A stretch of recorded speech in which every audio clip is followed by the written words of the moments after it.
Now we're going to talk about the exponential. So our formula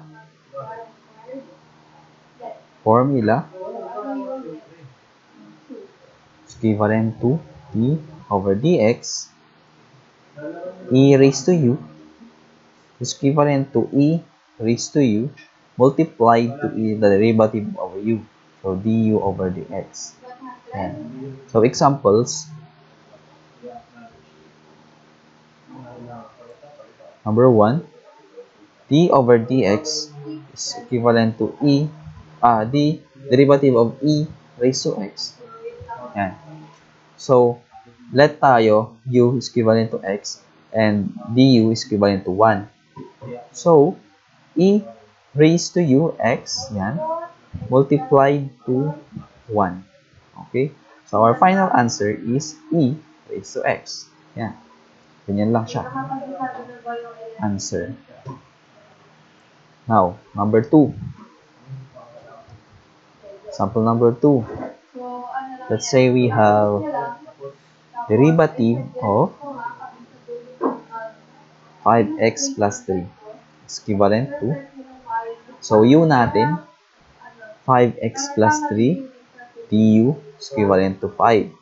So, e raised to 5x plus 3 multiplied to 5. Yung derivative natin ito. So, therefore, we will have 5e raised to 5x plus 3. Ayan. So, yan na ang answer natin. Answer. Number 3 example. Number 3 example, we have d over dx, derivative of e raised to x squared. Okay?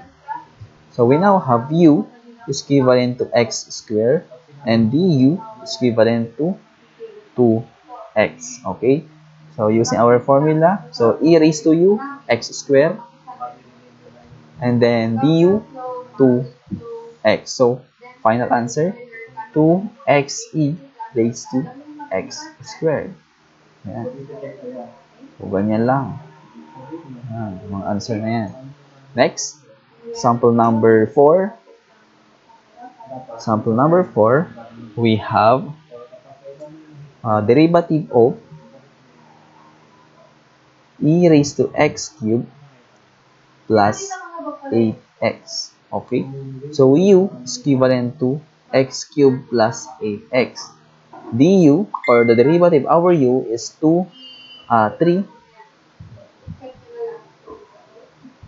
3x squared plus 8. Okay? So, going back, we now have e raised to x cubed plus 8x, and then our derivative, 3x squared plus 8. Okay? So, parang ayusin ko lang, iuna ko to.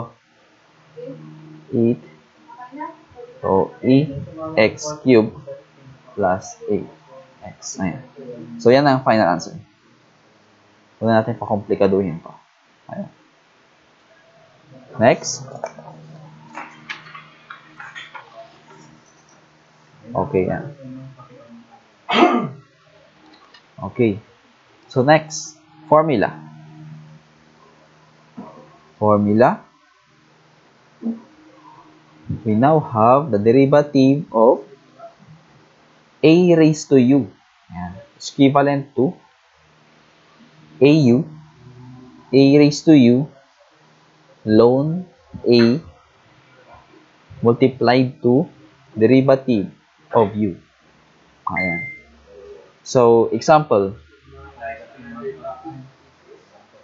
Examples. Number 1. Derivative of 3 raised to x. Okay? So, identify muna natin lahat ng kailangan natin. So, u is equivalent to x. Du is equivalent to 1. And our a is equivalent to 3. Okay? So, madali lang yan. So, yung a natin, 3. Ang u natin, x.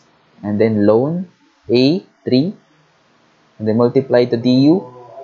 So, ang du over dx natin ay equivalent to 1. So, final answer, we have 3x 3 raised to x ln 3. Ayan. So, yan na yung answer natin. Answer. Okay? Next, sample number 2. Let's say we have derivative of 7 raised to 2x minus 5. So, u natin, 2x minus 5 du 2 and a is equivalent to 7. Okay? Equals 7. Ito yung a natin, u, 2x minus 5, and then ln 7. Kasi diba yan yung a natin, and then multiplied to du.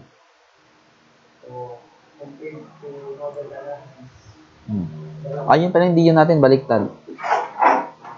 Burin ko. So, ito yung a natin, u, and then yung du natin is 2. Then, multiplied to the ln 7. Okay? So, equal lang yan sa 7, 2x minus 5, ln 7 squared. Or, pwede ring maging 7, 2 raised to 2x minus 5, ln 49. Okay? So, dito, pag sinubukan yung i-check yung mga yan, maglagay kayo ng value ni x na dapat pare-pareho dyan. Mag-i-equal lang yung mga yan. So, ibig sabihin, either of this can be your answer. Okay? So, lagyan natin ng or. So, answers. Answers yan, mga yan. Okay? Number 3. Example. Number 3. So, let's say we have d over dx 9x cubed. So, 9 raised to x cubed. Okay? So, u natin, x cubed. Du natin, 3x square. Yan. And a natin ay 9. Okay, yun 9. So, we now have 9x raised to x cubed, 3x square, and then our ln 9. Okay? So, yan ang sagot natin. Hindi na natin yung i-simplify pa. Goods na tayo dyan. Sample number 4, we now have derivative of 5 2x minus x square. Identify natin. Kailangan natin u, 2x minus x square. Derivative niyan ay du. So, we now have 2 minus 2x. And a natin ay 5. So, we have 5 2x minus x square 2 minus 2x ln 5. Okay. So, answer.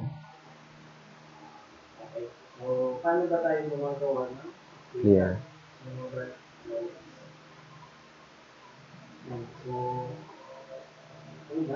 Our answer is sample number 5. Sample number 5, let's say we have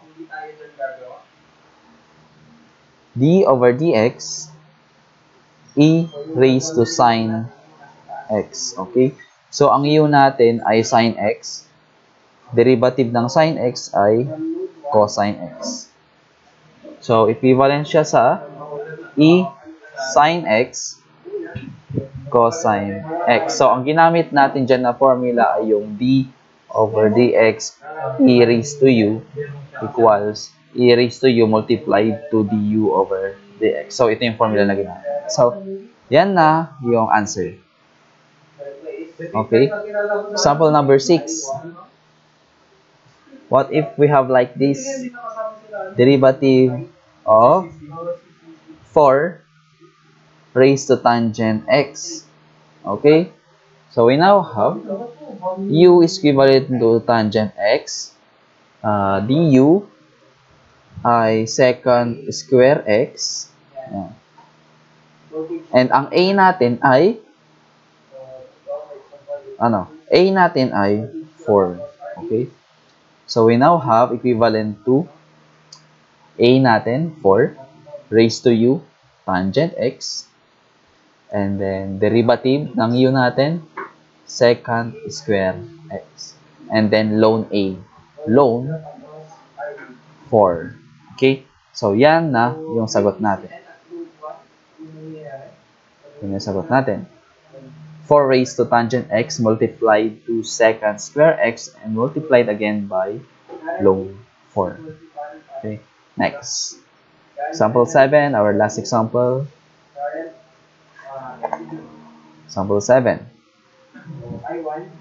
What if we have derivative of x cubed e raised to 4x? Ayan.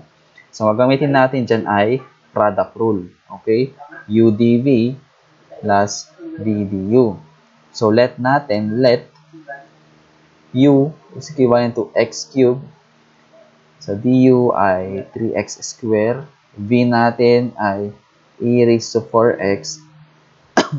So, dv is equivalent to e raised to 4x 4. Yan. Or 4e raised to 4x. Okay? So, using our product rule na. So, x cubed.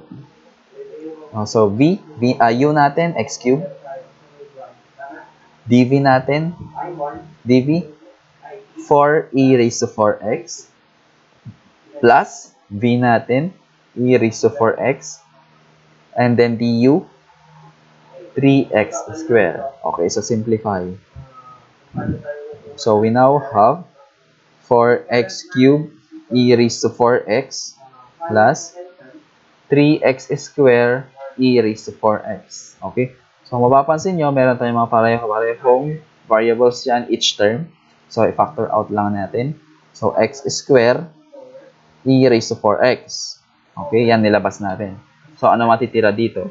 Meron tayo 4x plus nilabas natin yung x squared times e raised to 4x. So matitira na lang dyan ay 3. Ayan. So yan na yung final answer natin. Final answer. Okay. So that ends our derivative of exponential and logarithms.